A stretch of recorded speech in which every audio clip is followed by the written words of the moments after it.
10 حاجات مش بستغنى عنهم ابدا في مطبخي، بعمل دايت او مش بعمل دايت لازم يكونوا موجودين.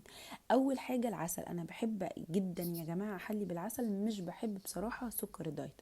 تاني حاجه الموز، خاصه في الفاكهه، وبعد كده اي نوع فاكهه تاني لازم يكون موجود عشان التنوع وعشان احلي وما اتجهش ان انا اعمل اي حاجه تانية مسكره.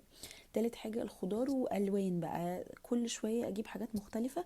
المهم ان دايما يبقى فيه خضار عشان يبقى دايما جنب اي وجبه باخدها خضار والياف كتير.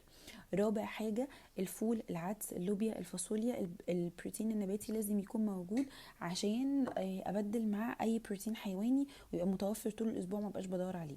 خامس حاجه صدور فراخ متبله، بحبها دايما تكون في الفريزر عشان اي وقت ابقى مزنوقه طق اطلع اعمل على الجريل وخلاص كده.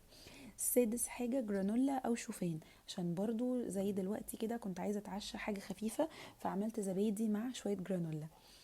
ومستردة سادس حاجة، عشان أنا بحب قوي أتبل الأكل أو أحط عليه أي توبينج كده، فمستردة كويسة جدا.